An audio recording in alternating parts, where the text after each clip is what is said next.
This is Daily Blast Live. We're talking about what you're talking about. You all ready for this? This is a sham. No. Y'all, just stop. Get real. Welcome to DBL. I'm Sam in for Tori. Oh my goodness, everybody has an opinion on this, and I think it would be a disservice if we didn't dive into this and try and talk about the facts, because I think a lot of people, it's becoming a he said, she said, and if you boil it down to the facts, it really isn't.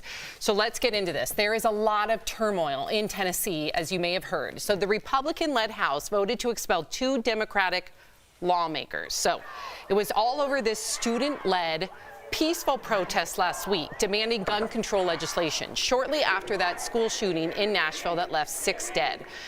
Now, 3 lawmakers took part in the protest, but only the 2 black Democrats were expelled. Representatives Justin Jones and Justin Pearson were the 2. Now, Gloria Johnson, who is white, narrowly avoided being voted out. So Republicans said Jones and Pearson violated House rules by using bullhorns while in the chamber and had to be held to account. Here's what Jones had to say about being expelled. That a week after a mass shooting plagued our community, the most direct action this legislative body takes, or should I say my colleagues on the other side of the aisle are taking, is to expel us. We called for you all to ban assault weapons, and you respond with an assault on democracy. Representative Gloria Johnson did not hold back with what she thought was the real reason her 2 male colleagues were removed. Here's what she told CNN. I will answer your question. It might have to do with the color of our skin. So, what do we think about all of this, Erica? It's ironic that we're talking about political decorum in this day and age, because political decorum seems like an oxymoron, because decorum has been gone for quite some time. And it's also aesthetically jarring. Like, there are certain things, it's like when people say, make it make sense. I mean, I know that that's a very basic thing, but looking at this entire situation, give us the reason. Because if it truly is that the bullhorns are on the floor, you're taking action on bullhorns over bullets. Like, what does your constituency think about that?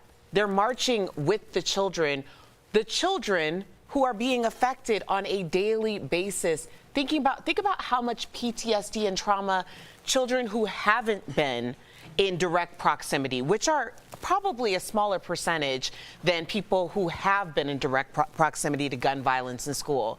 And now these are the actions that you're taking. Like, make it make sense. Well, and it must be stated, Erica, because what they're going to try and do is they'll show you different parts to make it seem like the decorum is being broken. So you'll see a bullhorn on the floor, and you'll be like, well, you can't do that. The reason that they had a bullhorn is because their microphones were cut when they were talking about children.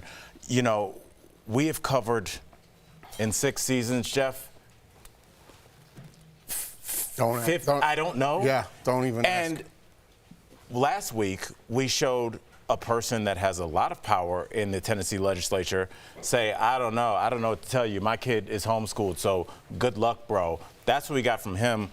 When people in the streets, people in the community that have been affected and will be affected for sure by this forever, people that are currently ordering small caskets for 9-year-olds, those people's microphones have been cut off. So sometimes you do, it's so interesting. I remember last week, one of my best friends, John Vargas, called me when there was a senator that was yelling at them as they were coming out and saying, what? And one of the Republican senators says, why are you yelling? Like it was a decorum, and he said, because 9-year-olds are dead. Yeah. And he's like, all right, fair enough. They're so cold, Jeff. I don't know if I've never met human beings like this that are unaffected. I think the whole segment could be wrapped up by saying what Erica said. Make it make sense. Before I speak, people at home are right next to their television, and they're one sentence in about what I'm about to say, they're going to pick their side. Oh, I'm with Jeff. He really speaks the truth. Or what an idiot. Why is that guy on there? Get him fired. One sentence. Nobody wants to have a conversation anymore. They want to cut that conversation off. And to be heard, you have to use a bullhorn. And then when you do that, we don't want to hear your voice at all. Right. Get out of here. That is the problem right there. We don't want to have the conversation. We don't want to make it have sense. They're standing up for our children, their children, in that state. And you don't want to hear what they have to say? You want to just push them out and push them away based on the color of their skin, based on the color of their party? Guys, this is don't forget one more. This is based on their unfixable. I think based on their message. They don't want that message out there. And I do want to talk about how this hurts democracy, but why I prefaced all of this by saying it's not a he said, she said. Because I know some people are saying, okay, bullhorns weren't allowed. They didn't follow the rules. Of course, common sense says bullhorns versus bullets, but at the same time, I want to talk about those rules because the rules over time have been cherry-picked. It's been very hypocritical. So if you are such a stickler with those rules, then I hope you hold every single person accountable who breaks those rules, because there has been Republican legislators there who have committed I can't even go into the details, okay, offenses. Yes. There has been domestic violence charges, but they weren't expelled. There was another Republican legislator who urinated in their colleague's chair, weren't expelled. Allegedly. Allegedly. Yes. The other two are not. Those were actual charges. So bullhorns versus domestic violence versus child grooming, sexual predation, Yeah, something doesn't make sense here. Yeah. But see, Sam, we don't live in Tennessee, so it's like people feel very removed when it's like, oh, well, it's this particular state. But we just had an election last week in Colorado, and the turnout was embarrassing. Yeah, I know. And so when we're having these conversations from state to state, whatever state falls under, like, that you live in, have you shown up to your local elections? Right. Because that's your responsibility too. Because now that you see that this is, people in Tennessee should be embarrassed about who is representing them. Yes. They should be embarrassed enough to go and do something about it and continue to do something about it. And I'm not saying that people aren't doing it. I'm just simply saying the turnout last week in multiple elections was very low. And Erica, we have not talked about this, but last night I had the conversation with my partner, and we did the math on the Denver metro area. Yeah, and I was following it. Because there's a movie by Rebecca Henderson I recommend everybody watch about the local election here, and I saw how passionate people were, so I got into the local election for the first time, kind of being a part of the Denver internal, and seeing the number of people. I was having this conversation last night on my couch, so it's just shocking you said that, but it was embarrassingly low, and I didn't know if anybody else noticed. I'm sorry, please. No, I definitely noticed because we have a friend of the show who ran for mayor. And so I was following it like soon as, and I got there. I was shocked that at 5:55, it closed at 7, that people weren't like all coming home and like putting their ballots in. So to see the numbers, all I'm saying is you have to take every election seriously because that's how people like this end up in office. So well said. Coming up on DBL, we are switching gears to our interview with singer and Broadway star Stephanie Mills. She's telling us all about her latest project. And we're hearing more from Jeremy Renner about his near-death snowplow accident, how he's not letting this traumatizing experience hold him back.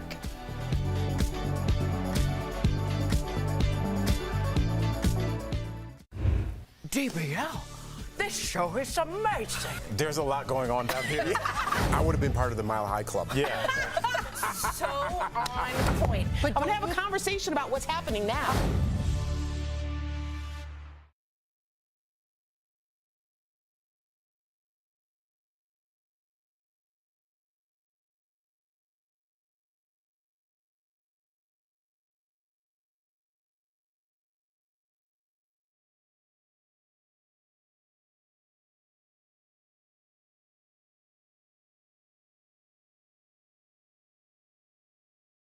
If you also want to just Happy Friday. Yes, Hi. happy Friday. And we are finding Peter, sorry, I'm going to give Peter an take your action time. set for Silver noon. linings. It's really important. Sam's son is feeling better. Obviously, she's back here. That's a good thing. It's Easter weekend. We are looking at the positives. We can't let the haters can't always win. They can't take all of our joy. But at the same time, we can be purposeful in our steps, and me and my girl, we went and voted in the local election. I guess that was Monday night, and I remember thinking to myself, because anybody that lives in Denver knows it was freezing Monday night, and she was like, "Let's go drop these ballots off," and they weren't due until Tuesday. But I was like, "Let's just go," because I want to start to establish the idea that local elections are just elections. You don't have to only show up for the presidential election, because that'll honestly have much, much, much less impact on your life than who is on your city council, than who is your district attorney's plural. These are all things that we can no longer, and I will say this, Erica, for the first time in my life, I remember just like rock the vote, like go vote for president. Now I hear young folks talking about midterms, which I don't think I knew what the midterms was till I was like 31. So things are better. 30 here, guys. Yeah. No, I mean, we vote in every election, and it's important, and also to know who and what you're voting for. Yes. Like, some of these policies creep in because people don't even understand what's on the ballot. Do research.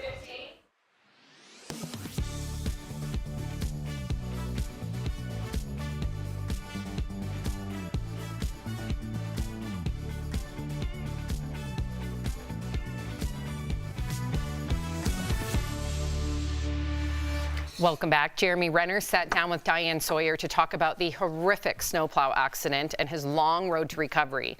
The interview aired last night, and for the first time, we are seeing just how the accident unfolded, thanks to a new animation. But first, a quick warning. Some may find this disturbing. So Jeremy described driving the snowplow with his foot outside the cab when he said he fell and got sucked under, getting caught between the plow and icy pavement. He was trying to prevent the snowplow from hitting his nephew. Now, in the interview, Jeremy got a little emotional, recalling how his mom stayed by his bedside in the hospital. Your mom read to you.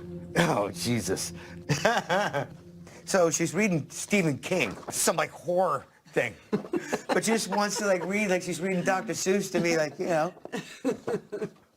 How now, brown cow? It happened to be what I was reading at the time. But I just wanted him to hear my voice. Wow. Jeremy also said he wasn't going to let this accident hold him back. Take a look. I refuse to be haunted by that memory that way. This is what I talk to my family about from all their perspectives, which are horrifying, that I put upon them. What we just endured, that's real love. It's suffering, but that feeds the seeds of what love is. Wow. Jeff, how important do you think it is to have your family and friends, a support group around you when you're recovering from something like that, especially if the odds are against you? It's the most important. It's the most important, I'd say, recovery or no recovery. It's the most important. If you're lucky enough to have that support system around you, have your mother and father still around, or grandparents, or cousins, or great friends to listen to you. That's the most important thing in life, to me, anyways, and it would solve a lot of problems. If people had a little bit more adversity in their life, meaning if they went through traumatic situations or they tried harder at whatever it is that they want to do, or put a little more effort in on focusing on their goals, we wouldn't have so much over here with the distraction. Trans people on beer cans, guns, I don't want to hear that, Britney Spears. What are we talking about? Do you think he's thinking about any of the things that we talk about on this show? He doesn't think about any of them. He's thinking about his family, his nephew, his mother by his bedside. He's not fighting with his neighbors, fighting on TV, fighting on social media about nonsense. People need more adversity in their life. God bless this man. Yeah, Amen. It Well really said. it makes me think about what I said to you, Jeff. I think it was yesterday. I've been with two people as they transitioned, and I transitioned from life to whatever is after this life. And after those experiences, I just don't have the same energy for those fights, because I know in that exact moment when somebody takes their last breath, that's what life is about, the link in the chain, and your family, and how you're just part of this greater idea of humanity. I can't have that same energy, you know, for going after, you know, a B-list celebrity about some nonsense. I can't give my energy to that. So I hope people understand what Jeff is trying to say. And that's just basically, guys, this is the time that we'll always be remembered in our generation. And if we drop the ball on this gun issue, which I hope there's something brewing, Erica, it'll be a stain on our legacy as this generation. I mean, it's something that really deeply embarrasses me. I hope we do better. I hope we do better. We'll be right back.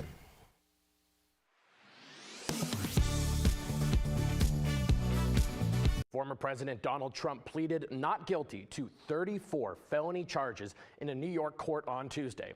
He's accused of falsifying business records to cover up a variety of payments. The charges won't stop him from seeking or serving a second term in the White House. Here at Verify, we got several questions from viewers asking, if he becomes president again, can Trump pardon himself from these charges in New York? Let's verify. Our sources are the New York indictment, New York penal law, the U.S. Constitution, and the U.S. Supreme Court. The Constitution gives the president sweeping powers to issue pardons, allowing them to reduce or cancel punishments for crimes. The Supreme Court has ruled that they can issue these pardons at any time after the crime has been committed, meaning they don't have to wait for a conviction. There are only two established limits to this power. One, the president can't unimpeach somebody, including themselves. Two, the power applies only to, quote, offenses against the United States, meaning federal crimes. Pardons for state crimes go through a different process, which varies by state but often involves the governor or some sort of pardon board. Trump's indictment is for state crimes, not federal. He's charged with violating New York penal law, falsifying business records in the first degree. So we can verify, no, Trump could not pardon himself in the New York case if he gets reelected as president. Presidential pardons apply only to federal crimes. Trump is the subject of several ongoing federal criminal investigations, and whether he could pardon himself in those cases is a topic of extensive debate amongst constitutional scholars, one that would potentially have to be settled by the Supreme Court. With your Verify, I'm Casey Decker.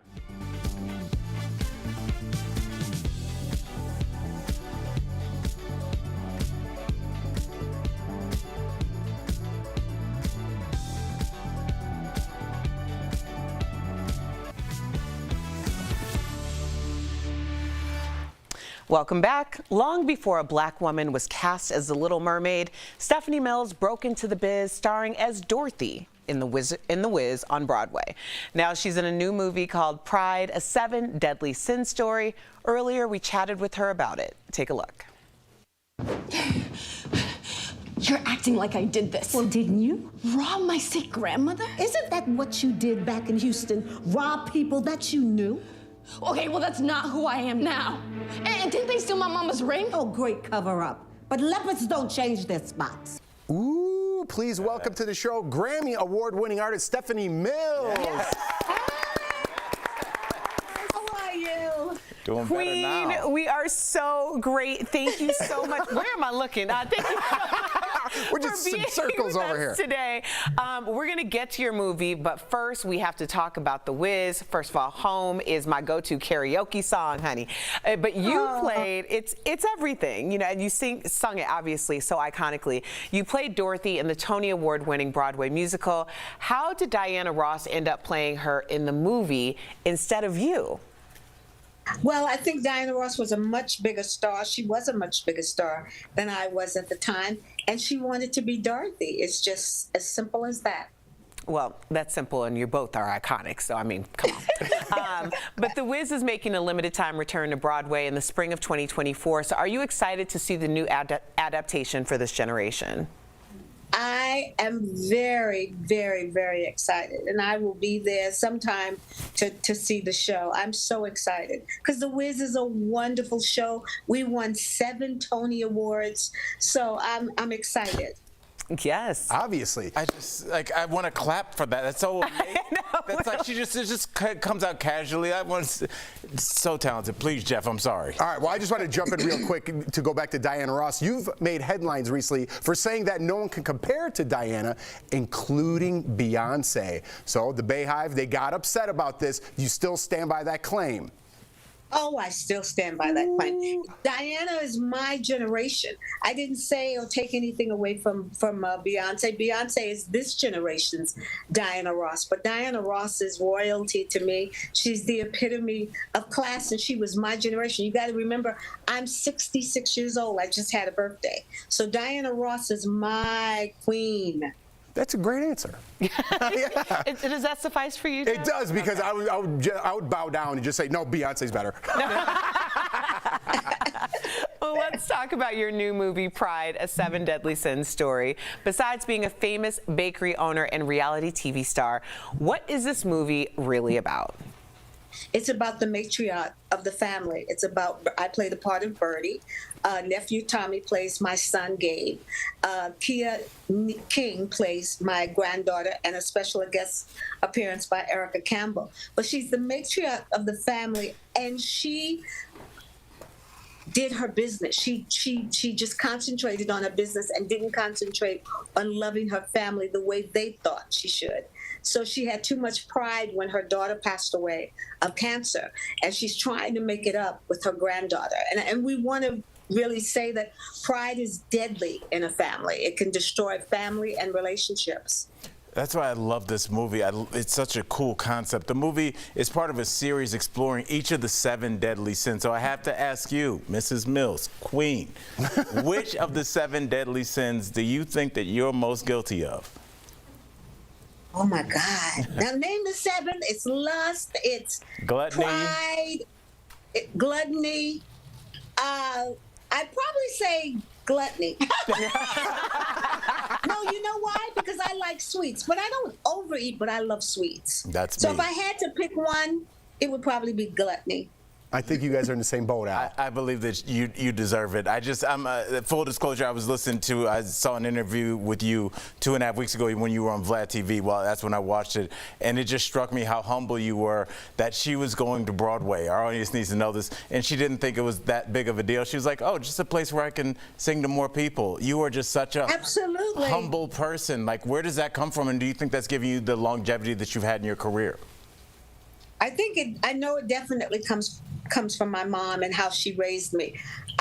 But I really do think of it as a place where I'm just singing and hopefully I'm making people happy. It's just like, I'm really happy that you guys wanted to talk to me today. Wow. Well, Stephanie, thank you so much for talking to us today. Yeah, we're the ones thanking you. DBL Nation, be sure to watch Pride, a 7 Deadly Sins story, out April 8th on Lifetime. What a pleasure. Thank you so much. It's an honor. Thank you. Thank you. Thank you so much. We'll be right back.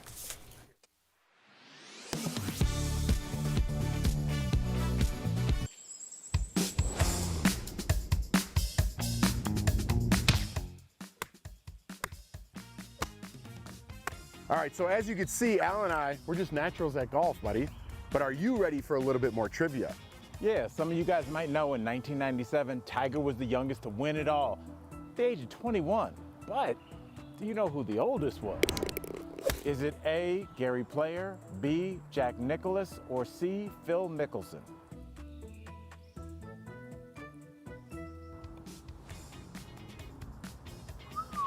The answer is B. Jack Nicklaus, at 46 years young, won the tournament in 1986. Verify viewer Casey asked us, can food go down the wrong pipe? So let's verify. Our sources are the American Academy of Otolaryngology Head and Neck Surgery, Andrew Tkachuk, an ear, nose, and throat doctor, and dysphagia specialist Rena Abrams. When you swallow food or drinks, they should travel down your esophagus and into your stomach. But according to the American Academy of Otolaryngology Head and Neck Surgery, sometimes food can accidentally pass through your vocal cords and get stuck in the trachea, which we sometimes call the windpipe. So we basically have 2 pipes in our throat, if you want to think about it like that. We have our airway, which is our trachea, and then we have our esophagus, or our food tube. When we're breathing and speaking, our airway is wide open, and so that tube is wide open, and the esophagus, the food tube, is closed. But if you're talking or laughing while you're eating, both tubes are open, which can allow food to slip into the wrong one, and you cough to knock it loose. That is called aspiration, according to Dr. Andrew Tkachuk. That's actually a good thing. That's your body recognizing the situation where something's going somewhere where it shouldn't. So we can verify, yes, food can go down the wrong pipe. If it happens once in a while, there's nothing to worry about. But if it happens often, our sources say you should call your doctor. You could have a medical condition called dysphagia, which can impact your ability to swallow normally and lead to pneumonia. With your Verify, I'm Ariane Till. Are you skeptical of headlines and what you see on social media? We are too. The Verify newsletter answers your questions, clarifies what's true and false, and even includes a daily fun fact. Go to verifythis.com/email to check it out.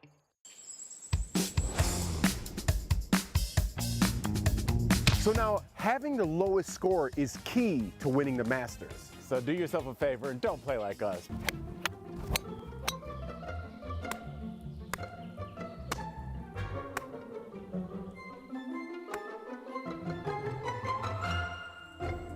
But do you know who had the lowest 72-hole score ever? Is it A, Tiger Woods, B, Jordan Spieth, or C, Dustin Johnson?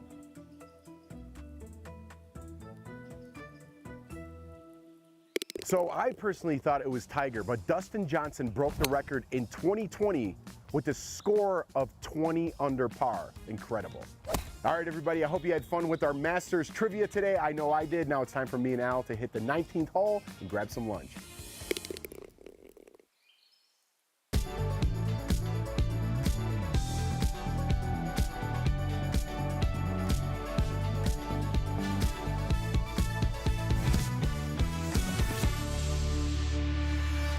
Welcome back. Did you know there are things you can do with your car to get more out of your gas money? That's today's Auto Alert, sponsored by Ox Car Care. First up, don't use high-octane fuel. Most engines are designed to work with regular or mid-grade. Premium gas is for premium cars. Next, check your tire pressure. If it is low, you might be using more gas than you need to get around. And finally, declutter your trunk and back seat. Removing extra weight will put less stress on the engine and use less gas. Ox Car Care is dedicated to providing you with an amazing auto protection plan experience that works with your budget. If you're looking for better car care, give them a call at 1-800-687-1821. And very important day. It's a big day around here. He's not here.